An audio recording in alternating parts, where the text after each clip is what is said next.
요한일서 3장 11절에서 18절에 있는 말씀을 우리 다 같이 합독하십니다. 우리는 서로 사랑할지니 이는 너희가 처음부터 들은 소식이라. 가인같이 하지 말라. 그는 악한 자에 속하여 그의 아우를 죽였으니 어떤 이유로 죽였느냐. 자기의 행위는 악하고 그의 아우의 행위는 의로움이라. 형제들아, 세상이 너희를 미워하여도 이상히 여기지 말라. 우리는 형제를 사랑함으로 사망에서 옮겨 생명으로 들어간 줄을 알거니와 사랑하지 아니하는 자는 사망에 머물러 있느니라. 그 형제를 미워하는 자마다 살인하는 자니 살인하는 자마다 영생이 그 속에 거하지 아니하는 것을 너희가 아는 바라. 그가 우리를 위하여 목숨을 버리셨으니 우리가 이로써 사랑을 알고 우리도 형제를 위하여 목숨을 버리는 것이 마땅하니라. 누가 이 세상의 재물을 가지고 형제의 궁핍함을 보고도 도와줄 마음을 닫으면 하나님의 사랑이 어찌 그 속에 거하겠느냐.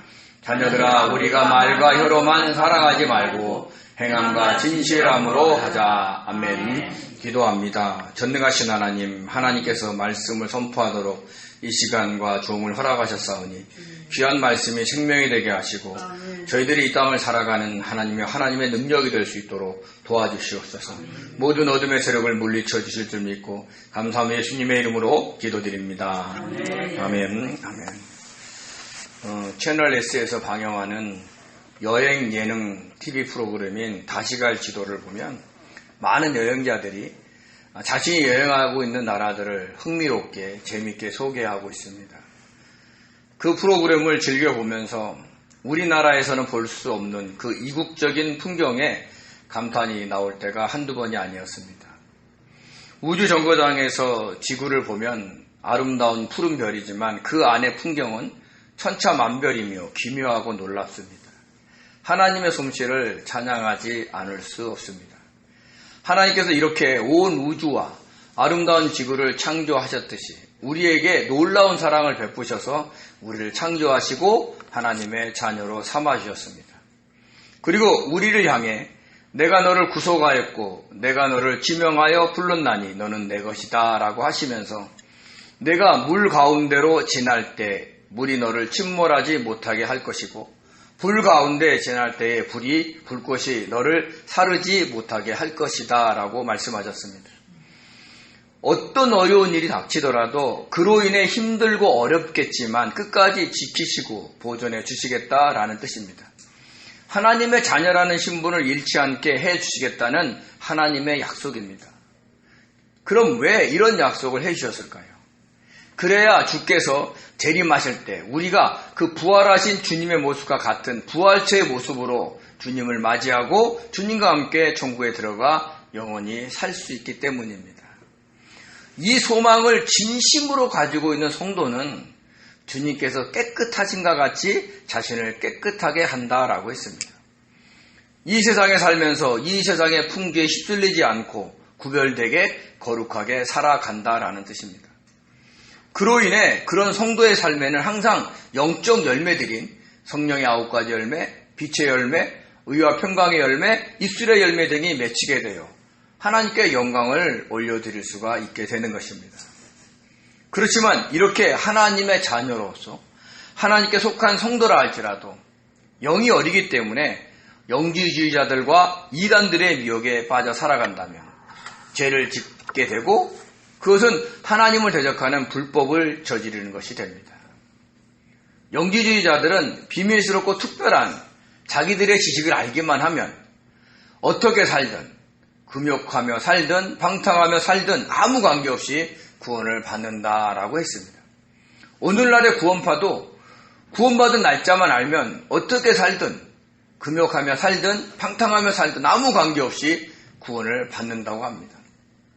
자기를 사랑하고 자기 뜻대로 하고 싶어하는 인간의 욕망을 건드려서 유혹을 하고 있는 겁니다. 육체의 정욕, 안목의 정욕, 이생의 자랑을 마음껏 하면서 자기가 하고 싶은 대로 살고 싶은 그 인간의 본능적인 욕망을 건드려서 유혹을 하고 있는 겁니다. 그러나 이런 삶은 하나님을 대적하는 불법의 삶으로 마귀의 자녀들이 하는 행동입니다. 사실 성도인 우리들은 창세전에 택하심을 받았지만 태어난 이 세상은 사탄 마귀의 지배하에 있기 때문에 마귀의 자녀처럼 마귀의 영향을 받게 됩니다. 선악과를 먹어버린 하와와 아담의 타락으로 인해 사탄의 지배하에 놓이게 된 이 세상에 태어난 모든 사람들이 그 마귀의 영향력 하에 놓이게 된 것입니다. 우리 요한복음 8장 44절 같이 읽겠습니다. 너희는 너희 아비 마귀에서 났으니 너희 아비의 욕심대로 너희도 행하고자 하느니라.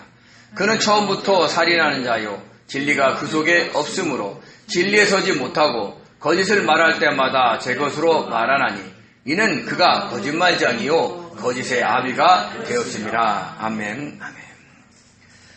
너희는 너희 마귀에서 났으니에서 그 나타의 헬라어가 나타, 못못의 아비가 되다의 헬라어 겟나오가 아닙니다. 여기서의 헬라어는요, 나타의 헬라어는 에이미입니다. 근데 그 뜻은 내가 있다, 나는 못못이다 라는 것입니다. 예수님께서 요한복음 14장 7절에서 내가 길이요, 진리요, 생명이니라고 할 때 이 에임이라는 단어를 썼습니다. 즉 나는 길이다, 나는 진리다, 나는 생명이다 라고 하신 겁니다. 근데 예수님께서 나는 길을 낳았다, 나는 진리를 낳았다, 나는 생명을 낳았다 라고 하지 않지 않습니까? 그러니까 여기서 단어 에이미는 나는 무엇이다 라고 자신을 정의하는 단어입니다. 그래도 공동 번역에서는 이 부분을 나는 아비 마귀로부터 있다 라고 번역을 하고 있습니다. 아비 마귀가 낳은 것이 아니라 그의 영향력 아래에 있다라는 뜻입니다. 즉, 이 세상에 태어날 모든 사람은 이 세상을 지배하고 다스리고 있는 사탄 마귀의 영향 아래 살아간다라는 것입니다.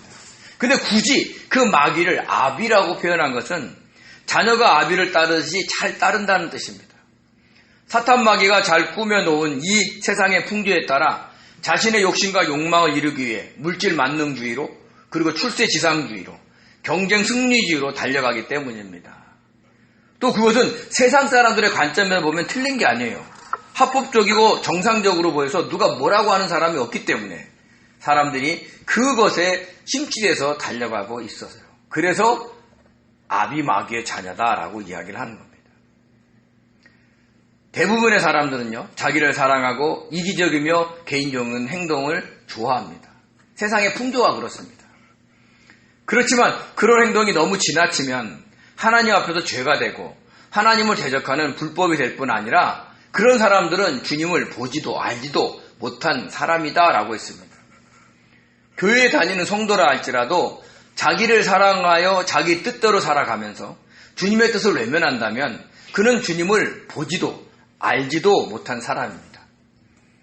저처럼 강단에서 설교하는 목사라 할지라도 또 교회 중직을 맡은 장로와 안수집사와 권사라 할지라도 주님의 뜻대로 살지 않고 주님께서 깨끗하심과 같이 깨끗하게 살려고 하지 않는다면 그는 주님께 죄를 지을 뿐 아니라 주님을 보지도 알지도 못한 사람인 겁니다. 그러므로 저와 여러분은요, 우리들도 얼마든지 사탄 마귀의 자녀로 마귀의 영향을 받아 살아가면서 주님께 죄를 지을 수 있다는 것을 알아야 됩니다. 욕심과 욕망에 이끌려 자기 판단으로 옳다고 생각하는 대로 살아가면서 죄를 지을 수 있습니다. 그래서 우리는 우리 안에 심겨져 있는 그 하나님의 씨의 반응에 민감해야 합니다. 하나님의 씨는 하나님의 말씀과 성령입니다. 즉 우리 안에 심겨져 있는 그 하나님의 말씀과 성령의 감동하심에 민감하게 반응하며 살아가야 합니다. 그래야 주님께서 깨끗하신과 같이 우리도 깨끗하게 살 수가 있는 것입니다. 만약에 우리가 하나님의 씨인 말씀과 성령에 민감하게 반응하며 살아간다면 의로우신 하나님의 뜻대로 행하게 되고 이웃과 형제를 사랑하지 않을 수 없게 됩니다. 그러면 하나님의 자녀로서의 그 본 모습을 찾아가는 것이지만 그렇지 않는다면 아직도 마귀의 자녀처럼 마귀의 영향력 하에서 살아가는 겁니다.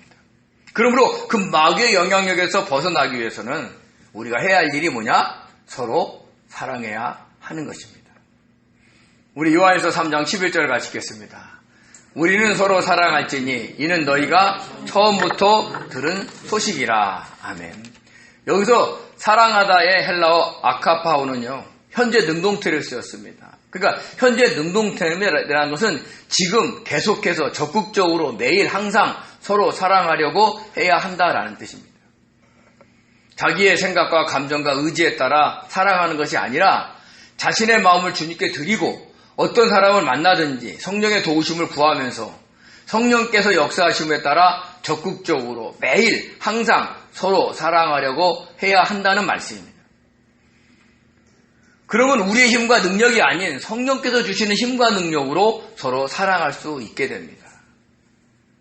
어떤 말과 행동이 자신의 마음에 들지 않아도 자기의 스타일이 아니더라도 주님께 마음을 드리고 성령의 도우심을 구하고만 있으면 어느 땐가 성령이 주시는 능력으로 그들을 품고 이해하고 참고 견디면서 사랑하며 섬길 수 있게 됩니다. 그런 노력을 적극적으로 하라는 거예요. 그러니까 막 내가 이 사람도 사랑해야지 저 사람도 사랑해야지 하고 행동하기 이전에 늘 주님께 저 사람을 내가 사랑할 수 있도록 주님께서 도와달라고 마음을 드리고 있어야 되는 거예요. 우리가 만약 어떤 사람을 만나서 적극적으로 도와줘서 사랑하다 보면 나중에 어떻게 되냐면 내가 당신을 도왔는데 왜 당신은 나를 사랑하지 않아? 라는 대가를 바라게 돼요. 내 힘으로 했을 때는. 그러나 그게 아닌 성령께서 감동하셔서 내가 사랑하게 된다면 대가를 바라지 않습니다. 왜요? 주님의 명령에 순종한 것이니까 그래요. 그래서 저와 여러분은 늘 어떤 사람, 불편한 사람이 있으면 그 사람을 어떻게 사랑할 수 있게 해달라고 주님께 늘 마음을 드리면서 그 사람을 만나야 되는 겁니다. 감동이 없을 때는 그 사람을 친하게 지내지 않을 수도 있어요. 그런데 어느 때가 되면 성령께서 강하게 역사하실 때가 있다는 거죠. 그러면 우리는 살아갈 수가 있다는 거죠. 소식의 헬라어 앙겔리아는요, 전하는 말, 메시지라는 뜻이 있는데 이 단어는 사자, 천사라는 앙겔로스에서 유래됐습니다. 즉 사자와 천사가 전하는 말, 메시지라는 뜻입니다. 우리 복음도 아시죠? 복음이라는 단어는 유앙겔리온인데 기쁜 소식 복음입니다. 근데 이 단어도 똑같이 사자와 천사라는 헬라어 유앙겔로스에서 유래됐는데 사자와 천사가 전하는 말, 메시지인 기쁜 소식이라는 뜻을 갖고 있습니다. 그런데 이 소식은 처음부터 들었던 것이라는 거예요. 모세를 통해서도 예수님을 통해서도 하나님을 사랑하고 이웃을 사랑하는 복음을 이미 들었다라는 말입니다.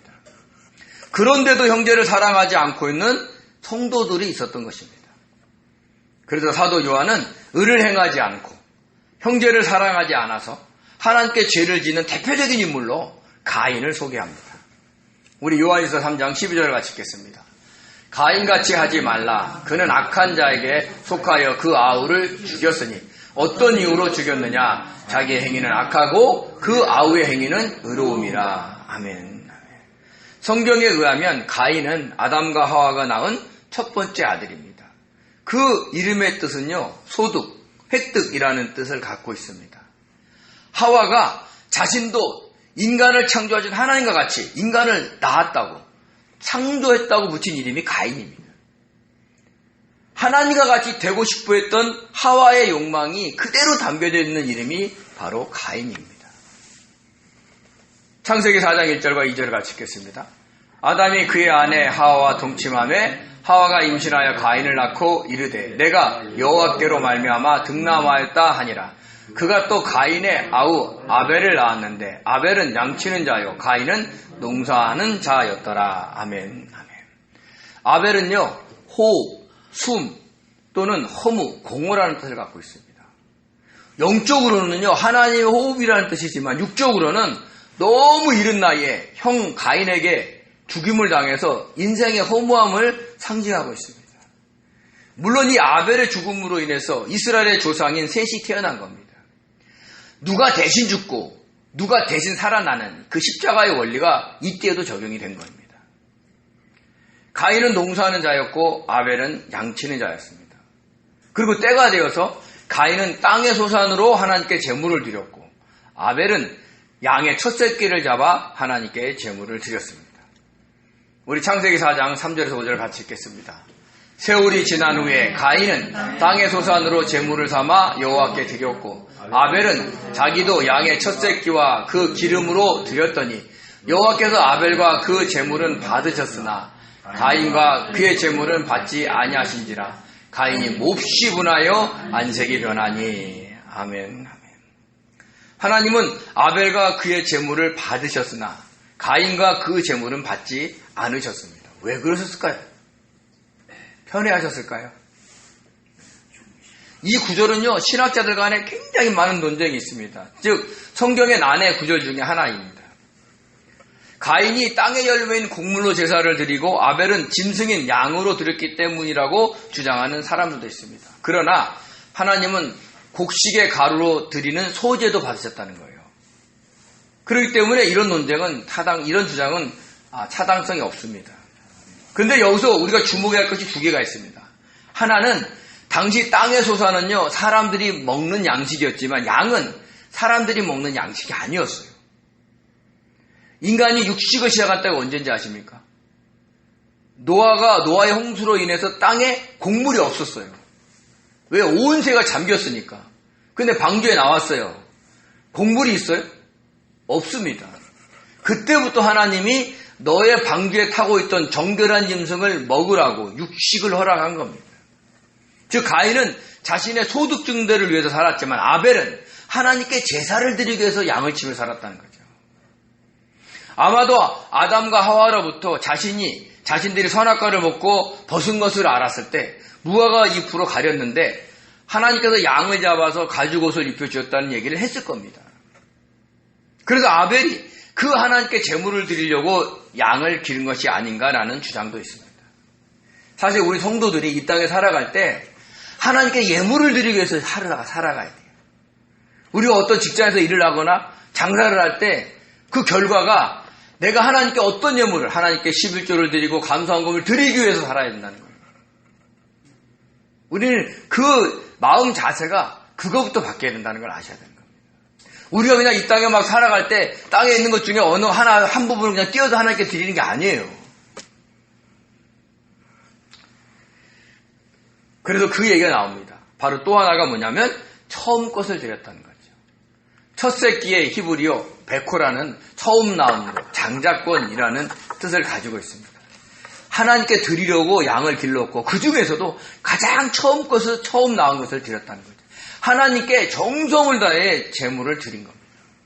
그래서 창세기 4장 4절에 하나님이 아벨과 그의 제물을 받으셨다고 했어요. 제물을 먼저 받았어요? 아벨을 먼저 받았어요? 아벨과 그의 제물입니다. 하나님을 향한 아벨의 마음과 정성을 먼저 받으신 겁니다. 그런데 가인은 그렇지 않았어요. 그래서 하나님이 가인과 그 제물을 받지 않으셨던 겁니다. 땅의 소산이 마음에 들지 않아서? 아니에요. 준비하는 자의 마음이 하나님 마음에 합족하지 않았던 겁니다. 저와 여러분이 일상에서 막 살아갈 때, 하루를 살아갈 때, 월급을 딱 받을 때 하나님께 예물을 드려서 월급을 받느냐, 이 땅을 잘 살기 위해서 월급을 받느냐, 그 마음 자세가 다르다는 거예요.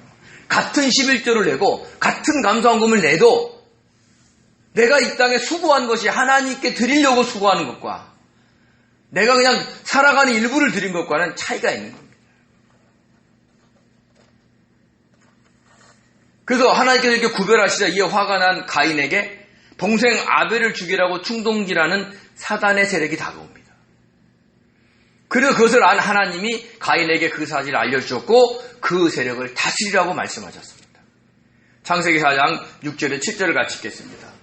여호와께서 가인에게 이르시되 내가 분하여 함은 어찌됨이요 안색이 변함은 어찌 됨이냐 내가 선을 행하면 어찌 낯을 들지 못하겠느냐 선을 행하지 아니하면 죄가 문에 엎드려 있느니라 죄가 너를 원하나 너는 죄를 다스릴지니라. 아멘. 우리가 하나님 앞에 올바로 가지 아니하면 우리가 걸어가는 그 문 앞에 누가 엎드려 있어요? 죄가 엎드려 있는 겁니다. 그걸 알려준 거예요. 근데 그렇지만 분을 참지 못하고 죄의 세력을 허락하는 바람에 가인은 동생 아벨을 쳐 죽이게 됩니다. 문 앞에 엎드려 있는 죄의 세력을 다스리지 못한 겁니다. 여기서 우리가 또 한 번 주목해야 할 것은 가인이 동생 아벨을 죽이기 전에 먼저 하나님의 말씀이 임했다는 겁니다. 죄를 다스려 분노를 품고 동생을 죽이지 말라고 말씀하신 겁니다. 이렇게 의로우신 하나님께서 말씀하셨는데 그 말씀에 순종하지 않고 또 형제인 아벨을 사랑하지 않고 쳐 죽인 겁니다. 그래서 의로운 하나님의 말씀에 순종치 않아서 의를 행하지 않았고 동생 아벨을 죽임으로 형제를 사랑하지 않았으므로 그 대표로 오늘 사도 요한이 가인을 선정해서 설명을 한 것입니다. 이렇게 가인은 자신과는 달리 하나님을 사랑하고 하나님께 정성을 다해 첫 새끼를 드리는 의로운 아벨을 미워하고 죽인 겁니다. 여기서 우리가 알아야 될 게 있어요. 하나님을 향해 의롭게 살아도 그것을 시기야 질투하는 사람들이 있다는 겁니다. 교회 안에는 없을까요? 네? 어느 성도가 주님의 뜻대로 순종하며 살아가려고 하면 기뻐해야 되는데 자신은 그렇게 살지 못하니까 시기 질투하여 미워함으로 분란을 일으키기도 합니다. 사실 다른 성도들이 신앙생활을 잘하면 칭찬과 격려를 아끼지 않고 그들을 정말로 잘 품어야 되는데 그렇지 못한 성도들이 생각보다 많습니다. 예전에 제가 집사로 섬겼던 교회에서 부활절 새벽에 어느 한 집사님 가정이 부활의 아침을 만든다고 하얀 그 한복들을 다 입고 왔어요. 이제 자매들은 이제 드레스 같은 걸 입고 왔죠. 그리고 새벽에 이제 예배를 드리는데 어떤 집사님이 누구는 흰 옷 없어서 안 입고 온 줄 아냐고. 그래가지고 교회가 난리가 났어요. 결국 그 잘 꾸며 입고 온 집에 가정이 나가버렸어요. 그러니까 잘하면, 잘 섬기면 다른 사람들이 막 좋아할 줄 아는데 안 그래요. 시기 질투가 있어요. 왜요? 각자의 우리 삶의 마음에, 문 앞에는 뭐가 엎드려 있어요? 죄가 엎드려 있어요. 저는 없을까요? 네. 너무 심하게, 강하게 얘기하시네. 죄송합니다. 저의 삶을 돌아보기로 하겠습니다. 다 있어요. 그래서 우리가 자기의 감정을 다스리고 주님께 자기의 마음을 드리면서 그거를 갖다가 이기려고 하셔야 돼요. 그래서 저와 여러분은 정말 주변의 성도님들이 잘 믿으면 그들을 칭찬하고 격려하는 넉넉한 성도들이 되시기 바랍니다. 그래서 사도 요한이 형제들에게 세상이 너희를 미워해도 조금도 이상히 여기지 말라라고 한 겁니다. 우리 요한일서 3장 13절에서 14절 같이 읽겠습니다. 형제들아, 세상이 너희를 미워하여도 이상히 여기지 말라. 우리는 형제를 사랑함으로 사망에서 옮겨 생명으로 들어가는 줄 알거니와 사랑하지 아니하는 자는 사망에 머물러 있느니라. 아멘. 아멘. 너희가 의로운 하나님의 말씀에 순종하여 의를 행하고 형제를 사랑함으로 인해 너희가 세상이 너희를 미워해도 이상히 여기지 말라는 겁니다. 그러니까 다른 사람이 어떤 평판에 관계없이 하나님을 잘 섬기라는 겁니다. 여기서 세상은 세상 사람들을 의미하기도 하지만 성도지만 세상 사람들과 같이 행동하는 사람들도 포함을 하고 있습니다. 미워하다의 헬라어 미세오는 싫어하다, 미워하다라는 뜻이 있는데 이 단어는 증오의 헬라어 미소스에서 유래가 됐어요. 특별히 누군가에게 무슨 잘못을 한 것도 아닌데 하나님을 잘 믿는다는 그 이유만으로도 증오에 가까운 미움을 받을 수가 있다는 거예요. 얼마나 억울하겠어요. 잘 믿는데 격려해 주어도 부족할 판에 증오할 정도로 미워한다니까 얼마나 황당하겠어요. 근데 사도 요한이 뭐라 그래요? 그래도 이상히 여기지 말라라는 겁니다. 왜요? 여기가 세상이기 때문에 그래요. 그래서 가인과 같이 육에 속한 사람들이 하는 당연한 행동이니까 이상히 여기지 말라라고 이야기를 한 것입니다. 우리 유다서 1장 18절 19절을 같이 읽겠습니다. 그들이 너희에게 말하기를 마지막 때에 자기의 경건치 않는 정욕도를 행하며 조롱하는 자들이 있으리라 하였나니 이 사람들은 분열을 일으키는 자며 육에 속한 자며 성령이 없는 자니라. 아멘. 경건치 않는 정욕도를 행한다는 것은요, 주님의 말씀에 순종하지 않고 자기 뜻대로 행한다는 말입니다. 자기의 생각과 판단과 감정에 따라 움직인다는 것이죠. 그래도 주님을 잘 믿어도 그 모습이 꼴보기 싫은 사람들이 미워하는 겁니다. 더군다나 또 다른 형제를 사랑하잖아요. 그럼 그것도 싫어하고 미워합니다. 왜요? 자기가 싫어하는 사람을 같이 싫어해야 되는데 주님의 말씀에 순종하면서 사랑하니까 그게 미워진 겁니다. 근데 그런 사람들의 속마음은 어떨까요? 속이 편안할까요? 아니면 부글부글 끓어오를까요? 아마 용왕과 같은 불덩이가 막 안에서 끓어오를 겁니다. 주님이 주신 평강도 없고 모든 사람들이 다 불만족스러울 겁니다. 마치 죽음의 불못에 있는 것과 같을 것이라는 겁니다. 그렇지만 주님의 뜻에 순종하면서 의를 행하고 형제를 사랑하는 사람은 그 마음에 주님이 주시는 평강이 임하기 때문에 사망에서 생명으로 이미 들어간 겁니다. 이 얘기는 구원을 못 받았다는 얘기가 아니에요. 사실 저와 여러분들은 이미 생명이신 하나님의 아들의 나라로 들어간 하나님의 자녀들입니다. 잊지 마시기 바랍니다. 우리 골로새 1장 13절 14절입니다. 그가 우리를 흑암의 권세에서 건져내사 그의 사랑의 아들의 나라로 옮기셨으니 그 아들 안에서 우리가 속량 곧 죄사함을 얻었도다. 아멘. 우리가 주님을 구주로 믿고 영접할 때 우리는 그 흑암의 권세에서 하나님의 아들의 나라로 이미 옮겨졌습니다. 이런 놀라운 사실을 알고 믿으면 형제를 사랑할 수 있는데 이것을 알아도 믿지 않으니까 이 세상의 풍기에 휩쓸려 세상의 관점에서 바라보게 되고 그리고 형제를 미워하게 되는 것입니다. 미운 행동을 해서도 미워하지만 하나님을 잘 믿는다고 해서도 미워할 수 있다는 거예요.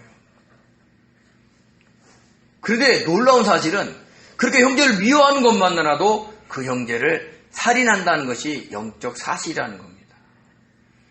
요한일서 3장 15절을 같이 읽겠습니다. 그 형제를 미워하는 자마다 살인하는 자니 살인하는 자마다 영생이 그 속에 거하지 아니하는 것을 너희가 아는 바라. 아멘. 우리 마태복음 5장 21절과 22절을 같이 읽겠습니다. 옛사람에게 말한 바 살인하지 말라. 누군지 살인하면 심판을 받게 되리라 하였다는 것을 너희가 들었으나 나는 너희에게 이르노니 형제에게 노하는 자마다 심판을 받게 되고 형제를 대하여 나가라 하는 자는 공회에 잡히게 되고 미련한 놈이라 하는 자는 지옥불에 들어가게 되리라. 아멘. 아멘. 여기서 라카는요 멍통구리 바보라는 뜻이 있습니다. 즉 주님께서는 살인하는 자가 심판을 받을 뿐 아니라 형제에게 화를 내는 자도 심판을 받게 되고 형제에게 멍통구리 바보라고 하는 자도 사내들인 공의에 잡혀서 심판을 받고 미련한 놈이라고 하는 자도 심판을 받아서 지옥불에 들어간다라는 말입니다. 형제에게 화를 내고 멍통구리하고 조롱하고 미련한 놈이라고 욕하면 결국 살인하는 자와 마찬가지로 심판을 받아 지옥불에 던져진다라는 겁니다. 그래서 살인하는 자마다 영생이 그 속에 거하지 않는다는 것을 의미하는 겁니다. 실제적으로 믿는 사람이 이렇게 잘못 갈 수 있어요. 그럼 실제적으로 불못에 던져지느냐? 아니에요.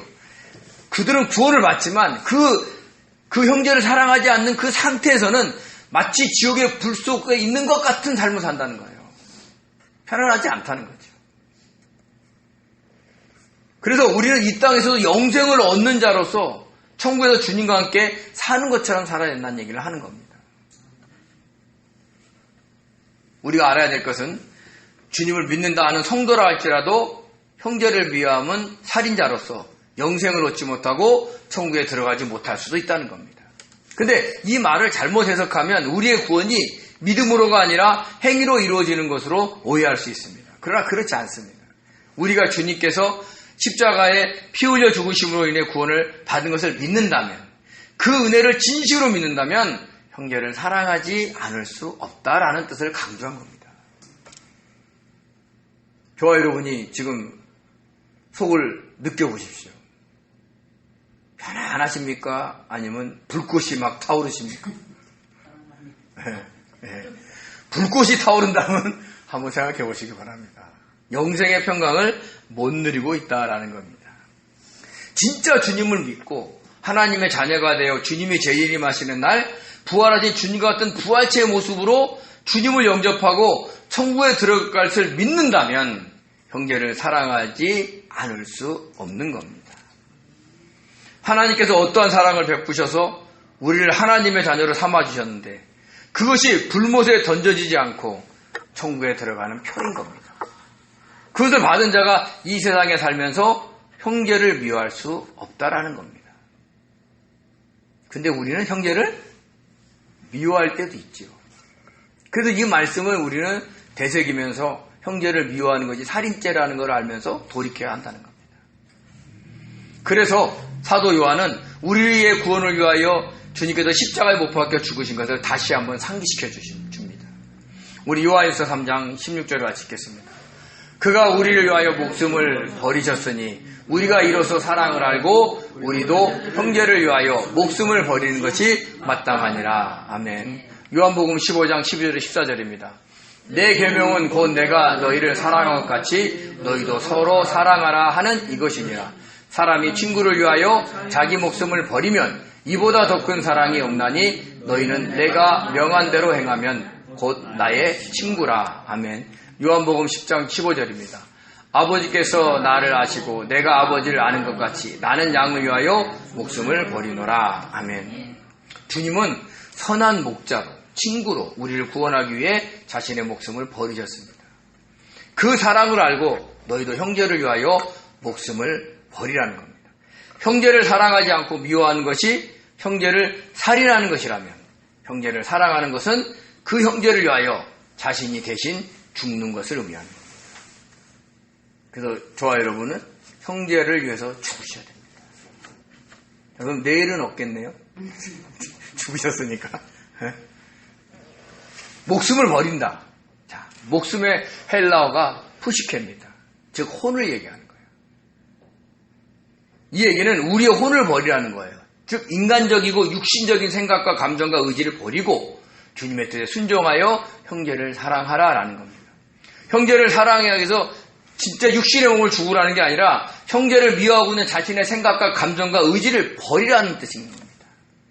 여기서 미워하다의 헬라어 미세오가 현재 분사 능동태로 쓰였습니다. 그러니까 계속해서 미워하는 것을 의미하고 있어요. 우리는 그럴 수밖에 없는 존재들입니다. 왜냐하면 우리는 혼과 육을 가지고 있기 때문에 얼마든지 형제를 계속해서 미워할 수 있습니다. 한번 인생을 돌아보십시오.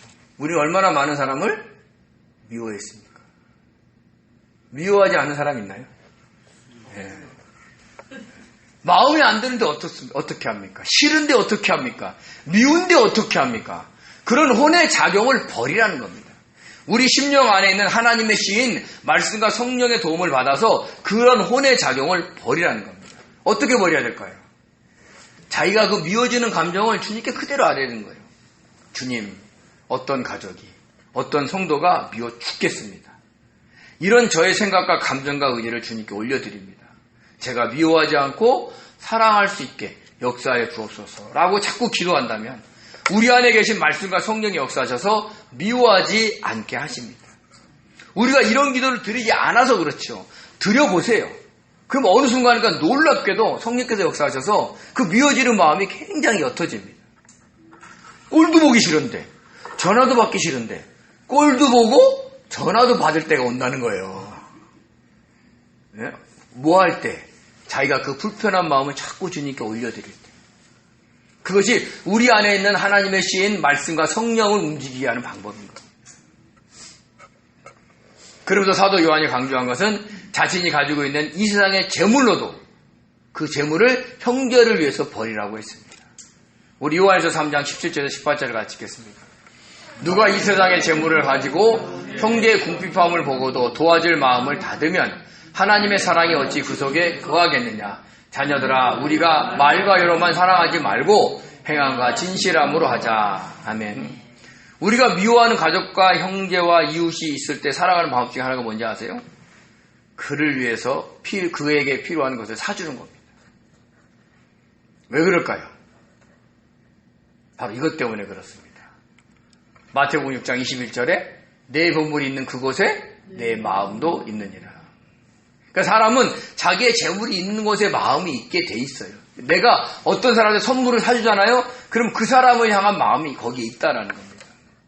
물론 그렇다고 해서 무조건 형제가 원하는 것을 다 들어주라는 게 아니에요. 형제를 재물로 도와줄 때도 주님께 묻고 성령의 도우심을 받아야 합니다. 자칫 자신의 능력 밖으로 도와주려다가 하나님이 도와주려니까 열심히 도와주려다가 둘 다 어려움을 겪을 수도 있는 겁니다. 중요한 것은 말과 혀로만 사랑하지 않는 거예요. 돈을 주지 않으면서 야, 너 필요해? 그거 사다 써. 너 배고파? 그럼 밥 줘 먹어. 이러지 말라는 거예요. 실제적으로 필요한 돈과 쌀을 주면서 사랑하라는 겁니다. 그래야 진실로 사랑할 수가 있는 겁니다. 우리 인간이요, 거의 하나님과 같이 섬기는 게 뭐냐면 재물이에요. 만몬신인 거예요. 어떨 때는 하나님보다 더 위에 섬기고 있어요. 근데 그 만몬신을 버렸어. 재물을 딴 사람한테 줬어. 그러면 어떻게 돼요? 우리가 거기에 그 사람을 사랑하는 겁니다. 그것을 아셔야 돼요. 그래서 이렇게 믿음과 행함은 하나이기 때문에 우리가 주님을 믿는다면 주의 말씀에 순종하며 살아가야 합니다. 입으로만 주님께서 우리를 위해 목숨을 버리셨으니까 우리도 다른 사람을 위해 목숨을 버려야 된다라고 하지 마시고 진짜로 목숨인 우리 자신의 혼을 버려야 됩니다. 미워하는 형제를 향한 자신의 생각과 감정과 의지를 버려야 합니다. 내려놓아야 되는 겁니다. 그리고 그 형제를 도울 수 있으면 주님의 뜻을 묻고 성령의 도우심을 받아 도와줘야 됩니다. 주님께서 도와주라는 마음을 주지 않으면 멈추기도 해야 됩니다. 그러나 도와주라는 마음을 주시면 할 수 있으면 최선을 다해서 도와줘야 됩니다. 여기서 한 가지 중요한 게 뭐냐? 되돌려 받으려고 하지 말아야 된다는 거예요. 대가를 바라보지 않고 도와야 합니다. 자칫 잘못하면요, 도와준 후에 네가 나의 정성을 못 알아봐? 내가 너를 어떻게 줬는데 네가 나를 인정해주지 않아? 그래서 예전보다도 더 미워할 수 있게 되는 겁니다. 그러니까 사탄이 얼마나 교묘한지 아십니까? 선을 행하는 그 끝자락에도 자기를 드러내게 만들어서 상대를 더 미워하게 만드는 거예요. 그래서 우리가 누구를 도와준다 그러면 거기서 끝을 내셔야 돼요. 잊어버리셔야 돼요. 내가 과거에 너에게 어떻게 했는데, 이런 말이 생각날 때마다 주님께 올려드리시기 바랍니다.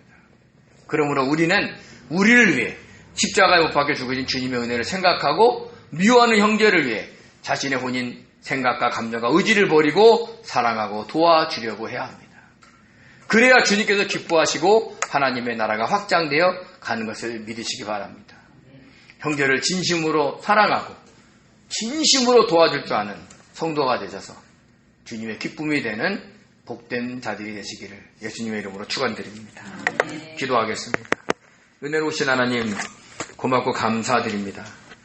하나님께서 우리들을 깨닫게 하셔서 우리 심령 안에 있는 하나님의 시인 말씀과 성령을 통해 아버지 우리를 감동시키심을 믿습니다. 아버지, 저희들이 어떤 사람을 미워하지 않을 수 없습니다. 우리도 감정의 동물이기 때문에 싫어하지 않을 수 없습니다. 아버지, 우리가 이 땅을 살아가기 때문에 증오하지 않을 수 없습니다. 그럴 때마다 주님께 모든 것들을 고백하고 주님이 우리를 위해서 십자가에 돌아가신 그 사랑을 깨닫고 하나님 미워하지 않으려고 주님께 고백하며 나아갈 수 있게 도와주시옵소서. 그럴 때마다 하나님 우리를 변화시켜 주셔서 형제를 사랑하고 하나님의 말씀에 순종하는 복된 자로 살아가게 하여 주시고 가인과 같이 행하지 않는 하나님의 신실한 백성들이 될 수 있도록 축복하여 주시옵소서. 함께 하실 줄 믿고 감사하며 예수님의 이름으로 기도드립니다. 아멘. 아멘.